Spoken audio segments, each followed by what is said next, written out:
बिहार की प्रसिद्ध लोक गायिका शारदा सिन्हा का मंगलवार रात दिल्ली के AIIMS अस्पताल में निधन हो गया। वह 72 वर्ष की थी। उनकी आवाज में गाए गए छठ के गीत खासकर बिहार और पूर्वी उत्तर प्रदेश में बेहद लोकप्रिय रहे थे और छठ पूजा के पहले दिन उन्होंने दुनिया को अलविदा कह दिया। आज यानी बुधवार को सुबह उनका पार्थिव शरीर पटना लाया जा रहा है। सुबह 11:30 बजे उनका शव पटना एयरपोर्ट पर पहुंचेगा, जहां से उन्हें अंतिम दर्शन के लिए पटना स्थित उनके घर ले जाया जाएगा। दोपहर 12 बजे के बाद उनके पार्थिव शरीर को सार्वजनिक दर्शन के लिए रखा जाएगा। शारदा सिन्हा का अंतिम संस्कार कल यानी गुरुवार सुबह 8 बजे गुलबी घाट पर राजकीय सम्मान के साथ किया जाएगा। दिल्ली के AIIMS अस्पताल ने बताया कि शारदा सिन्हा का निधन सेप्टिसीमिया यानी ब्लड इन्फेक्शन के कारण हुआ।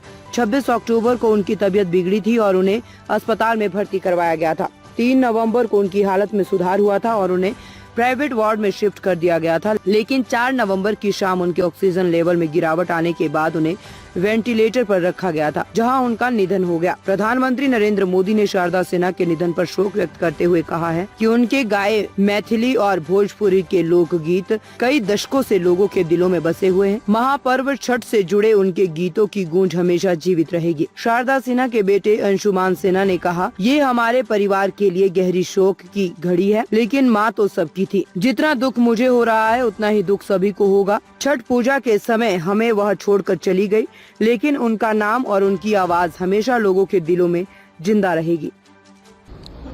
बहुत शॉकिंग है हम परिवारों के लिए तो परिजनों के लिए तो जो झटका लगता है वो लगता ही है, पर माँ सबकी थी, सबके बहुत करीब थी और ये गुण था उनके व्यक्तित्व का कि उनकी गायकी भी ऐसी थी कि सब अपना लेते थे।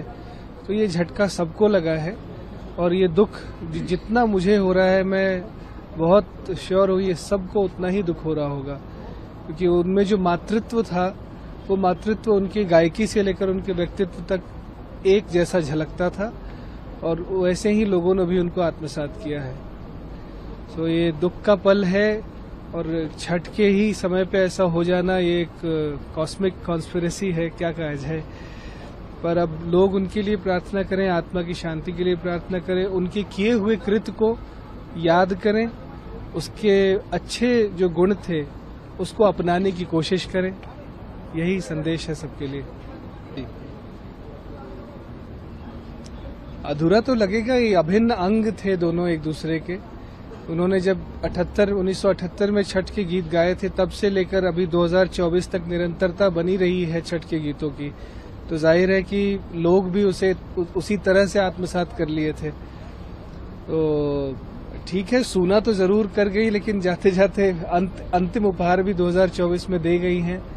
तो मुझे लगता है कि वो पूरे ब्रह्मांड में जहां भी रहेंगी हर छठ पर वो वैसे ही वायुमंडल में मौजूद रहेंगी, अपने सब छठ व्रतियों के साथ रहेंगी।